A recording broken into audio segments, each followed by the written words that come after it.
It's Wednesday morning, Wtf Cnn. So the thing we're going to talk about this morning are some of these headlines that have been coming out. First, I want to say this. I have made it a point not to talk about the shootings on the show.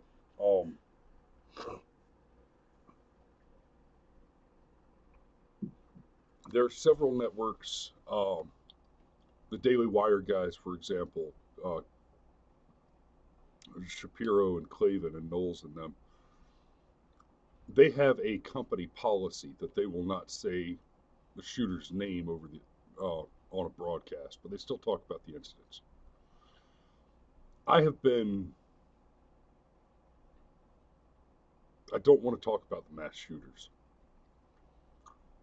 but unfortunately, here's where we are. In the wake of such a tragedy, the Democrat seeks to exploit your feelings. Neil deGrasse Tyson has dropped a tweet. I should have had it ready to go. Yeah, I didn't even think about it. I've got these headlines up that you sent me.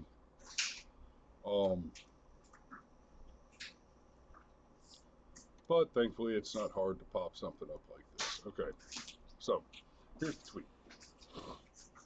In the past 48 hours, the USA horrifically lost 34 people to mass shootings. On average, across any 48 hours, we also lose 500 to medical errors, 300 to flu, 250 to suicide, 200 to car accidents, 40 to homicide via handgun. Often our emotions respond more to spectacle than to data. And, of course, the lefties have just gone completely off the rails, calling him all kind of terrible names. And, a lot of Uncle Tom type of stuff, right? Yeah, even though he is typically a lefty, especially on things like climate change. Yeah, especially on climate change. Funny story. Did you know Neil deGrasse Tyson worked on establishing the Space Force? Yes, I'd read that. Bush? I mean, the man is a nerd, and let's face it, the nerdy part of us, like, we want the Space Marines. We do. Like, it is what it is. Yes, but yeah, Mr. Lefty he's pro Space Force, and essentially one of the intellectual fathers of the activity. So, believe for that. Now, yeah, the reason that we're going to end up talking about the shooters, and we're not going to say their names, we'll refer to them as the Dayton shooter and the El Paso shooter. And to a lesser extent, we'll mention the Garlic shooter a bit, because the Garlic shooter seems to have shared some ideological drift with the other two. Now, there's this narrative going around that the El Paso shooter is this super right-wing white supremacist Donald Trump supporter. I have even seen comments where people say, "Didn't you read the manifesto? It's all laid out clearly right there." Yeah, it kind of is. Where he says, "This has nothing to do with Donald Trump. I've thought this way since long before he was there," and the kid's a socialist. What am I missing?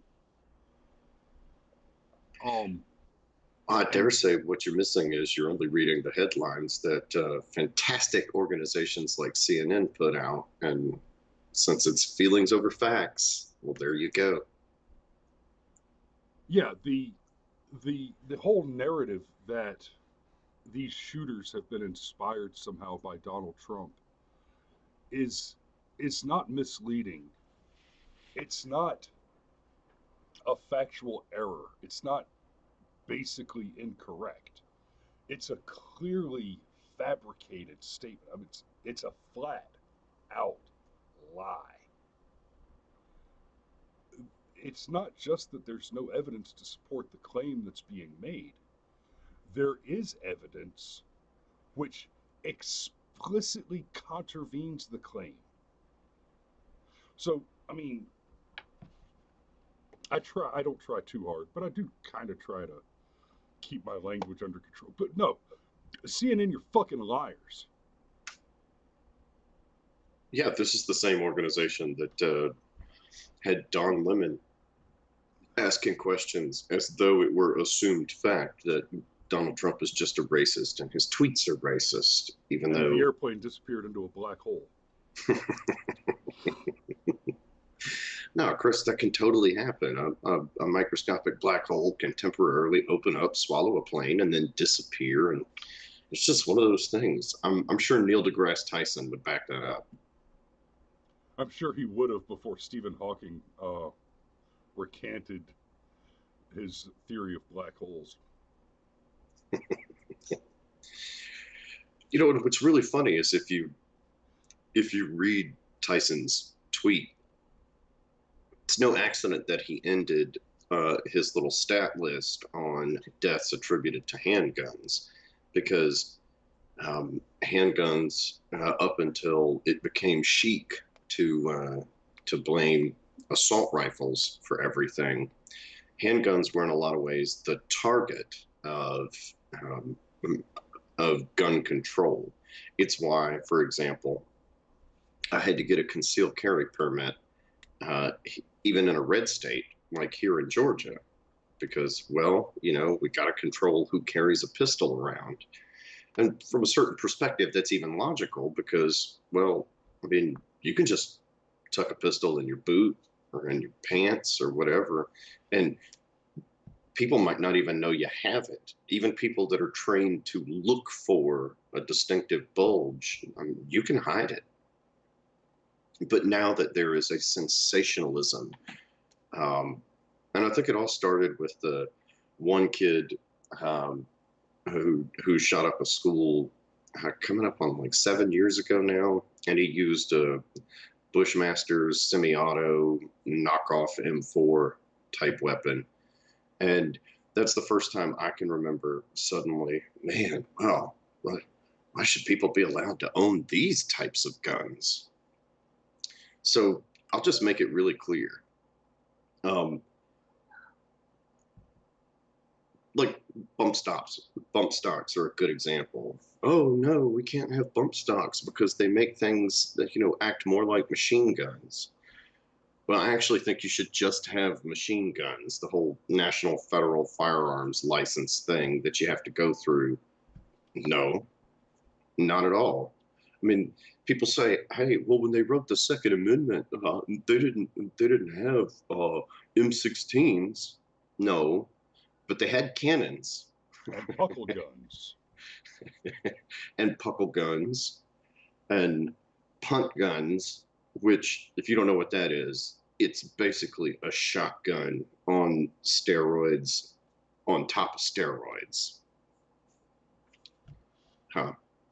So, so yeah, the Tyson's tweet, I would even think, was supposed to be some kind of a virtue signal.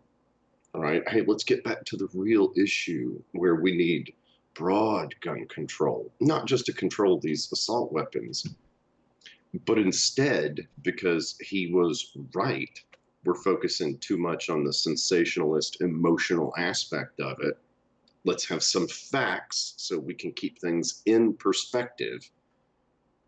Man, he got drilled for it. Well, how dare you tell us the truth? This guy with a DR period in front of your name who runs the Hayden Planetarium. Nah, don't give us facts. Yeah. Part of the reason why the Democrats are able to use emotional manipulation in situations like this is, yes, these situations are awful. Nobody wants to turn on the 6 o'clock news and see some psychopath has shot up a Walmart and has indiscriminately killed men, women, children, you name it. That's awful. It's evil. It is disgusting, abhorrent, and pretty much every other negative word we can assign to it. Put away the thesaurus. That was the point. We got you. I am the thesaurus. I can't help it that I like to read, and I've been reading since I was 6 years old, and I know what words mean.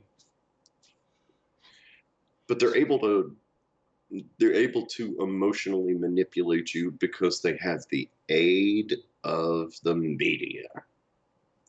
I see what you got pulled up there. I'm just going to read one of these. Mitch McConnell's iron grip analysis. His lack of action on gun legislation is glaring after the shootings, but there's a push to pressure him into new uncomfortable territory. Yeah, okay, CNN.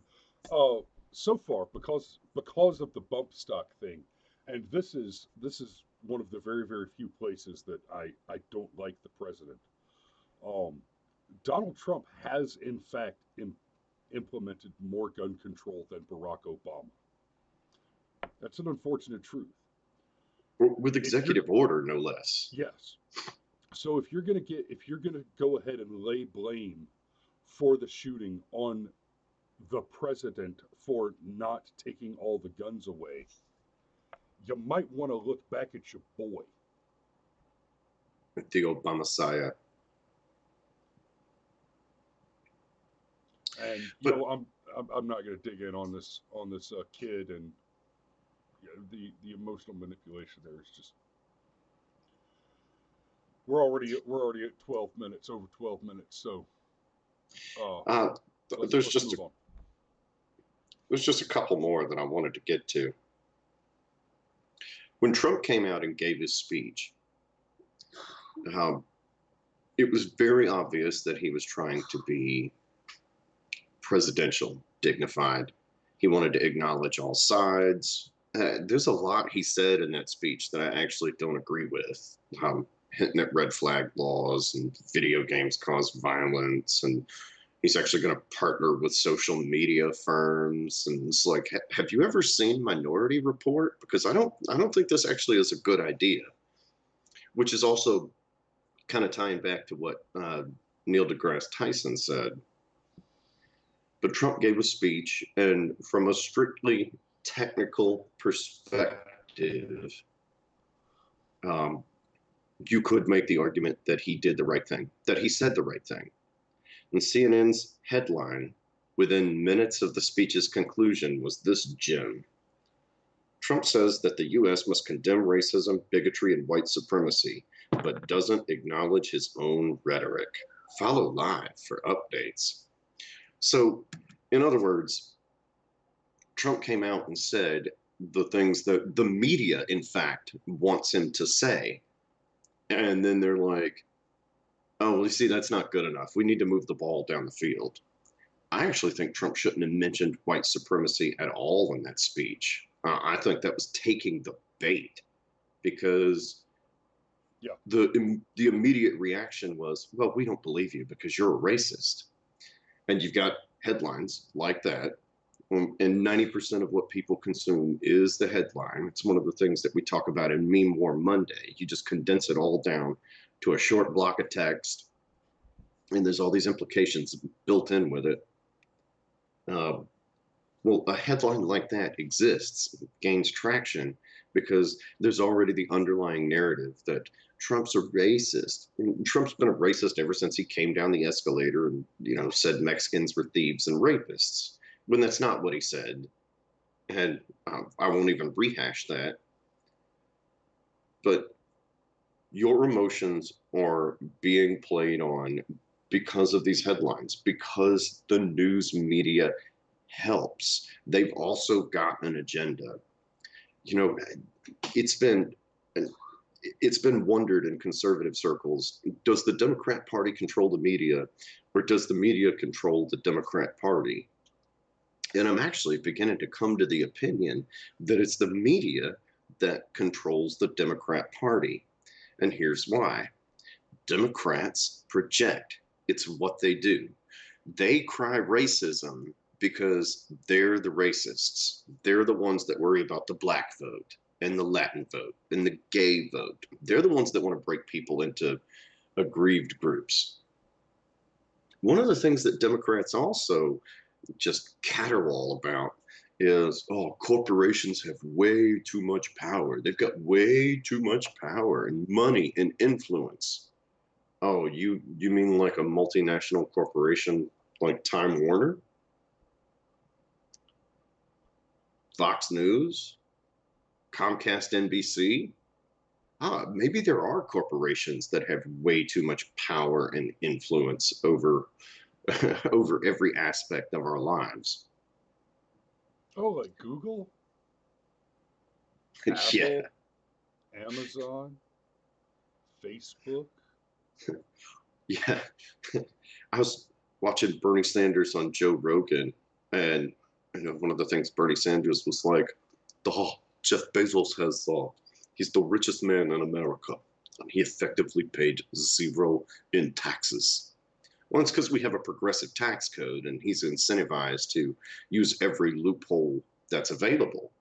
When I do my taxes every year and I fill them out, and they're like, "How many dependents are you claiming?" It's like, "Well, I've got kids, so I'm claiming those." Claiming those dependents are technically loopholes. It's the exact same thing that these super rich people do. Democrats talk about fixing all these problems, but they don't. Uh, point of point of clarity here. claiming your children, claiming your children is not a loophole. It it is it is a part of the law. It's not finding a place where the law accidentally defeats itself. And it's I make that point of clarification for this reason. People like Bezos, who, if he pays effectively zero in federal income tax. Now, let's be clear. That's picking one very particular tax and then pretending like that means that he didn't pay any property taxes, sales taxes, Capital uh, gains. capital gains. Bezos paid taxes. In fact, he paid more taxes than everyone you've ever met combined. Yes, and Now, I understand that that he it's uses, and no, I know you understand this, Cameron, but I don't want a viewer to get confused. That a wealthy man claims deductions on his taxes for charitable distributions, for uh, mechanical depreciations, for dependents, children, spouse, maybe an ailing parent, and the like. Even homestead exemptions. What the that he claims those exemptions. That is not what a loophole is. When you hear a Democrat talk about wealthy people using loopholes in the tax system, as soon as they say the word loophole, we tell you something about these Democrats that use this language. They are the wealthy people who use these lawfully permitted deductions. They are also the wealthy people who wrote the laws that include these lawfully permitted deductions. And they know goddamn well that that is not a loophole. So when you hear the word loophole come out of a Democrat's mouth, and I even the gun show loophole, when you hear that word come out of a politician's mouth, he's a damn liar. yes. And thank you for clarifying my point. I was incorrectly using the language to make a point, but you're correct. There could be a viewer that's like, "What? No, writing off my children is not a loophole. It's a legal deduction." Yes, yes, it is. That's what happens when you have a progressive tax code. It's also what happens when you listen to trash headlines from CNN. It is what it is. The president's not a racist. Red flag laws are a terrible idea. Sometimes, I'm not saying you throw away your emotions. Your emotions are an important barometer that helps you in your life. Anger prevents you from being bullied, for example. Love helps you build relationships that give you a higher quality of life, so forth, so on. But you don't necessarily base your entire decision-making process exclusively around emotion. And you certainly don't give the most powerful body on the planet more power because of my feelings. Don't let CNN manipulate you. And it's not just CNN that does this, but we pick on CNN because it's a personal preference of mine. I think they're the worst of the worst, the lowest of the low. They're trash. News is, it's this funny thing. It has not always been a profitable business. Ted Turner was laughed at when he first came up with the idea of CNN. And yet somehow he turned it into a profitable venture. Now And let's, then, and yet, here's the thing about Turner and CNN. When Ted Turner came up with the idea for CNN, and was laughed at because he thought, because, oh, you're crazy. You think you can make money on the news? Let's be very clear. We're talking about a time when the FCC uh, required every television station to dedicate a certain amount of time to news broadcasts. Remember the evening news, right? And you would have just a short little, maybe 1 hour segment of news around your soap operas, game shows, and sitcoms, right? The news was something that just kind of got stuck in there where people were least likely to want to watch television because people didn't want to sit down. They wanted to sit down and watch television. They wanted to see something funny or they wanted get Wheel of wrapped up in a Fortune, drama. not Peter Jennings. They wanted the fantasy that we think of when we think of TV shows, right?